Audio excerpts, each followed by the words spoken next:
Hello and welcome back to the Dune Minute Podcast, your place to dive deep minute by minute into the cinematic adaptation of Frank Herbert's world of Dune. I'm one of your hosts, Zach. And I'm John. And we are back for this Wednesday episode. We are talking about minute 112 through 113 of the movie. And when we left our brave protagonist, Paul, yesterday. Not our hero. Not our hero, no. Hero? More like here, no. God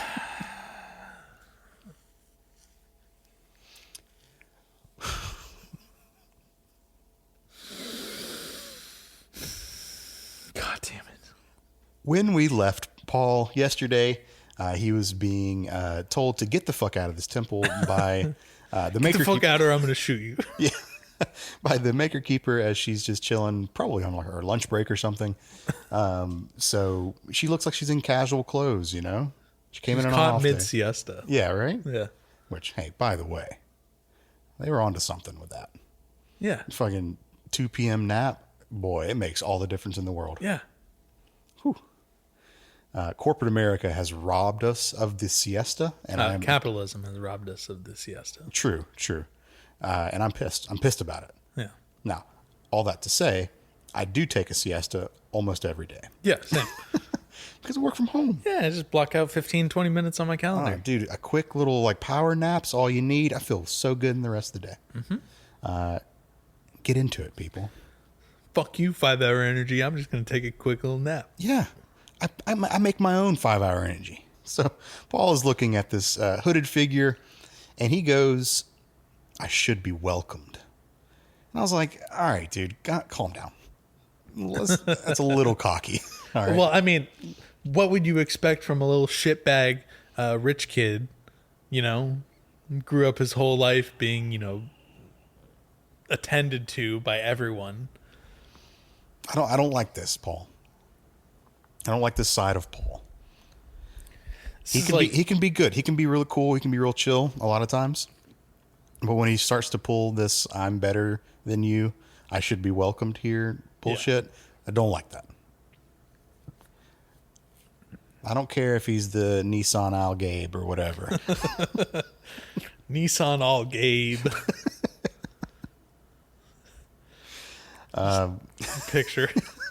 Picture Paul riding on top of a fucking Nissan Altima. Oh, dude, you know in that thing would Atlanta fucking, traffic. You know, Nissan Altima would be perfect out there. Just a dent in every single quarter panel, and just trucking it through the desert. No, there's only one vehicle for Arrakis, and it's the van from A-Team. That's true. Yeah. Yep. Very, very true. So this hooded figure turns their head slowly, and this is when we fully get to see that it is the Maker Keeper. And she says, if you drink, you shall die. And we kind of cut to the Maker Keeper holding a flask. It's the same flask that we saw a couple weeks ago. Yeah, and I thought it was, which led me to a question. Does the water of life have a shelf life? Does it expire? Probably eventually. I don't think it's like honey where it could theoretically just be stable forever. Yeah, I mean, I agree with you because it would eventually you would eventually evaporate the actual water out of the water of life and then just be left with the sediment and other materials inside where it's just like a powder, kind of like if you try and evaporate seawater, you just get salt that's left over. Yeah. I'm thinking like I won't say it most, but a lot of toxins have like a half-life to them, where they just decrease in... Well, everything has I know. Half-life wasn't the right term, but like they decrease in potency over time. Got it. So maybe that's kind of what it is. I don't know, but we don't know how long it's been since Jessica was here with the Maker Keeper to now. We don't know how long it takes for the 20 thumper ride. That's true. So I'm not sure if this is the same water of life. Maybe she whipped up a new batch with that. I feel like it's probably the same. Maybe. I think what is more realistic is that she just puts like a giant cork on it and then just like puts it in a cool dark corner of the room. Sure. And that's it. Okay. It's probably like shelf stable for a little bit, Yeah. but yeah. not long term. This isn't an MRE. Right. WOL. Water of life flavored MRE. Yeah, WOLRE. Wallery. Water of life ready to eat. Yeah, sure. She continues talking, and she says, if you drink, you may see. Which is the same line that Jessica was told by Reverend Mother Romalo's attendants as well. Yeah, that's true. So then she hands Paul a flask of this Fago Moon Mist Blue. And he just takes a big old gulp. And we cut to Paul, and he's got his fucking ICP, like fucking Hell makeup yeah. and everything on. Yeah, he's dropping poop dollars on the ground. I know what goes on.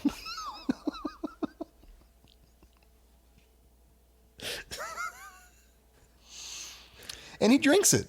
He just takes takes a fucking huge gulp. Yeah, big gulp, huh? Big gulp. See you later. As soon as he takes, so we don't see his eyes when he's lifting the flask up, but when he brings it down, was it just me or did his eyes look a little bit more blue here? I think it's just the lighting of the scene. Okay.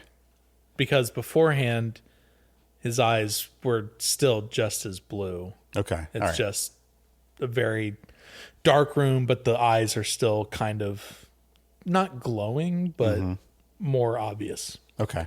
I didn't know if they were trying to signal like he drank the water, now he's doing like a shitty Super Saiyan kind of stuff and his eyes get more blue.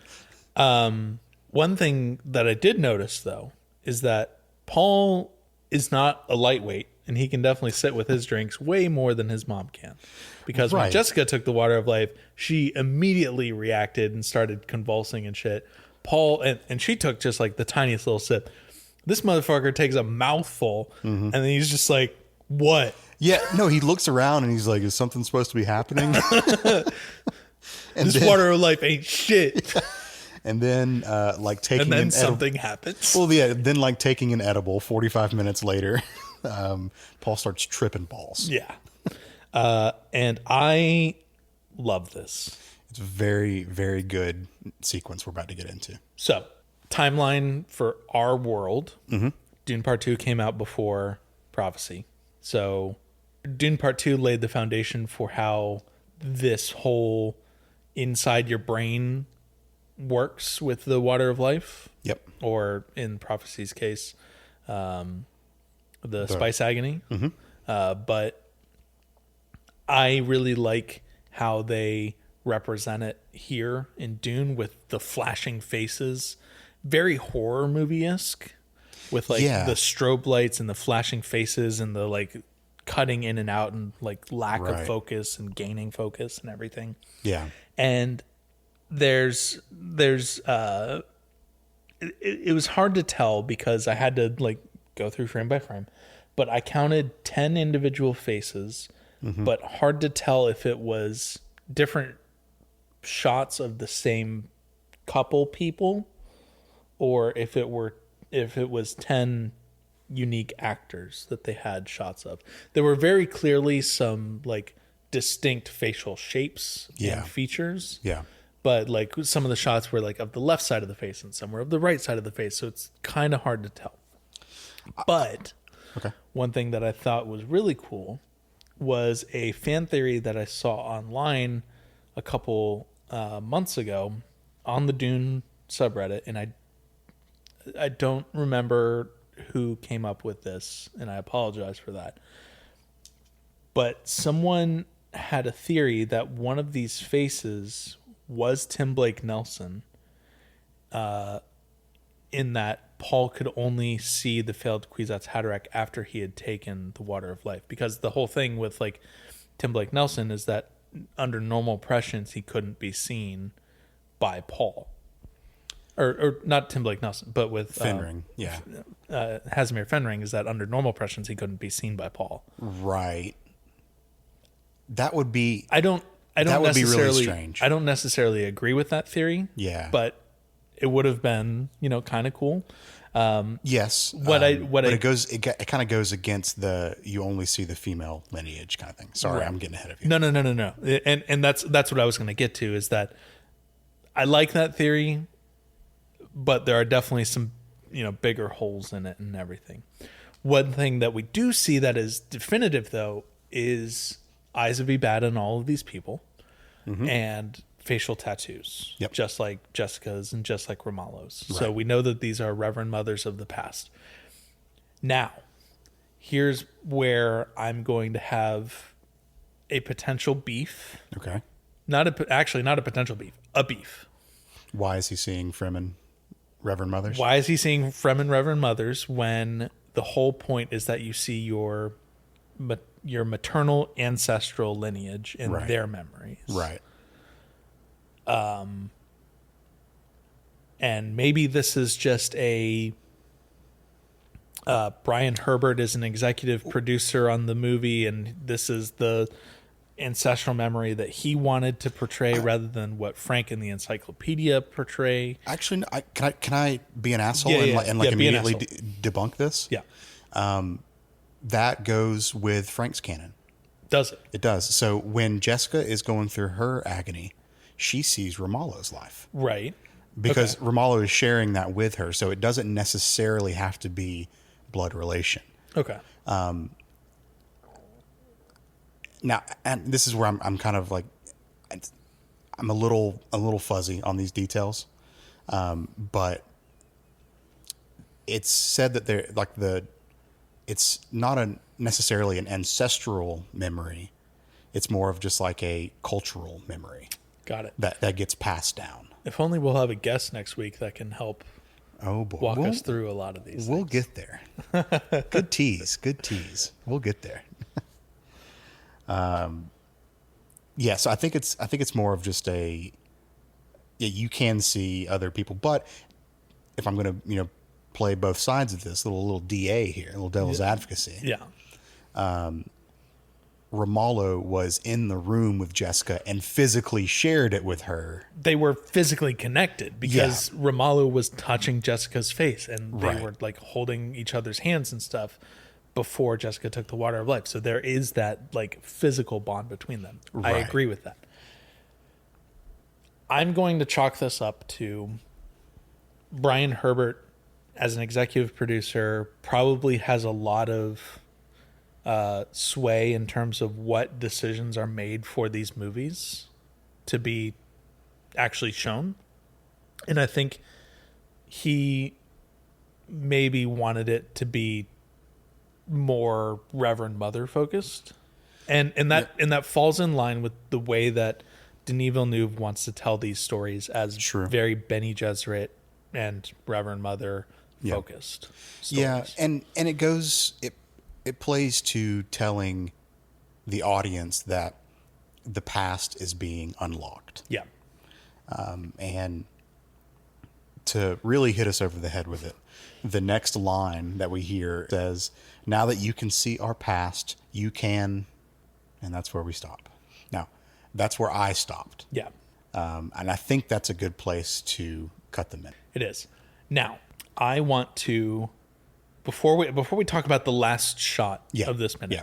I want to go back to before Paul takes the water of life. Okay. Because there's some important stuff with the music and the sound effects that yeah. we kind of, in our excitement about this minute, skipped over a little bit, and I want to go back to it. So Paul walks in the room. He's, being a little shit. I should be welcomed. Maker Keeper, turns, and we start getting these series of clicks. 3 clicks continuously at the same tempo that the thumper goes off on. The dunk, dunk, dunk, Okay. dunk, dunk, dunk. But what does it mean? I don't know. But I think I just felt like that was a really cool, increasing the tension. Sure. B, call back to the thumper moment. And C, sets a ground baseline rhythm for the rest of the rising music as Paul is taking the water of life and everything. And I love it because there's also like some really intense chanting that happens and everything. Oh, and then it's a hard cutoff with the fattest 808 that just like has ever hit anyone ever. Right. It's that 808 right into the like dream sequence and everything. Right. And the 808 being a synthesizer hit. Yeah, it's an 808 bass drop. Yeah. Just a boo. Yep. Kind of thing. Awesome stuff. Used in Star Wars a good number of times when they were turning Used on. in a lot of shit. Oh yeah, a lot of stuff. But I think the one that always resonates with me is the turning on of the Death Star beam. Yep. When you just hear that ooh like noise, that is just beautiful. 808's also used in every music production since the fucking machine came out. Right. Super common. Yeah. No, I mean there is no more iconic like bass sound, I think, than the 808. Yep, I agree. It might have been a 909. I don't know enough to tell the difference, but I knew it was one of those. Yeah. So let's talk about this last scene. Yeah. We're only with it for a couple of seconds. Like maybe a couple an frames. actual couple of seconds. Yeah. So we get daytime shot of the desert. Yeah. No, I was going to say we as an audience have been trained at this point. Whenever Paul goes through some spice shit, we are probably going to cut to a dream. And we have the typical like orange pink hues that kind of rise up from the bottom, and then we see what we want to see, and then the hues rise up again, and then we're back to reality. Oh, there goes gravity. Right. Thank you. So we see a person walking through the desert. Now, this is presumably Paul, because presumably It's Paul, because the same hoodie. That is what we have been trained as an audience to believe. Yep. Paul's visions typically include himself or people that are close to him. Yep. And a single person walking in the desert in the same clothes that Paul was just walking in the desert on, we're being led to believe as an audience that this is Paul walking through the desert. Except there are some wisps of long brown straight hair. Oh, wavy. No, it's straight. All right. And Paul has wavy curly hair. Yeah. So this is not Paul. And we don't have the cherry orange, hues rising up from the bottom either. Right. So we're kind of left on a cliffhanger here. A little bit. So we will have to come back tomorrow and see exactly who is walking through the desert. Let's do that. Yeah. In the meantime, you can find the Dune Minute online. We are on Blue Sky at duneminute.com, and you can email duneminute@gmail.com if you'd like to get in touch with us. We will be back tomorrow to continue talking about whoever the hell this is. We'll see you then. See ya.